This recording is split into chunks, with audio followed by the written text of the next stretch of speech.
আসুন আমরা কিছু টেকনিক শিখে নিই। দেখেন কীভাবে একটি রাবার একটা পয়েন্টে কীভাবে ঢুকাতে হয়, এভাবে রশি দিয়ে টেনে ঢুকিয়ে দিতে পারবেন। এবং একটা সকেট পাইপ দিয়ে কীভাবে খুলতে হয়, দুটা রেঞ্জ নিয়ে এভাবে মুসুর দিলে খুলে যাবে। দেখেন, আবার দেখেন, দেখছেন নিপেল ভেঙে গেলে কীভাবে খুলতে হয়, দেখেন, দেখছেন তো সুন্দরভাবে খুলে গেল। একটা নিপেল কীভাবে খুলতে হয় দেখেন, একটা রিন্ডালের ভিতরে রশি পেঁচিয়ে এবার টাইট করে ধরে কিছু দিলে অনায়াসে খুলে যাবে।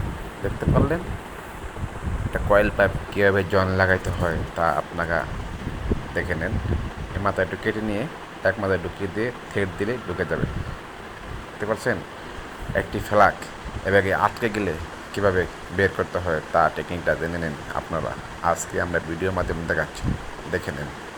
একটা রশি কীভাবে গিট্টু দিতে হয় তা দেখে নেন। জয়েন্টটা কত সুন্দরভাবে দিয়ে দিচ্ছি আমরা। দুই মাথায় প্যাচ দিয়ে টান দেন, টান দেওয়ার পরে অটোমেটিক গিট্টু লেগে যাবে। একটা কলের ভিতরে পাইপ কীভাবে আটকাতে হয় দেখেন, সবারই প্রয়োজন পড়ে এই টেকনিকটা। সুন্দরভাবে মনোযোগ দিয়ে দেখেন, গিট্টু দিয়ে দিলাম। এভাবে একটা দিয়া কীভাবে আপনার শীষ কুলার বানাতে হয় দেখেন। এভাবে লাগিয়ে বসবেন, অনায়াসে সুন্দর মতো কাজ করতে পারবেন। একটি নাট এভাবে খুলতে না পারলে এই টেকনিকটা আমরা সবাই ইউজ করবেন। দেখতে পাচ্ছেন সুন্দর মতো খুলে গেল। দেখেন অনায়াসে একটা পাইপ ভিতরে পাইপ থ্রেড বাঁধতে হয় কীভাবে দেখেন।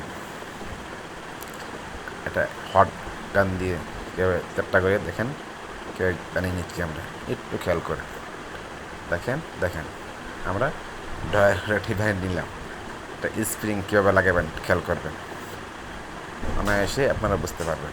এই দেখেন, দেখেন কীভাবে লাগায়, এই দেখেন একটা লাগিয়ে দেন। কয়েল পাইপের ভিতরে কীভাবে তার ঢুকাতে হয় দেখেন। দেখতে থাকেন, আমরা অনেক কিছু দেখাবো আরও। দেখছেন শেষ।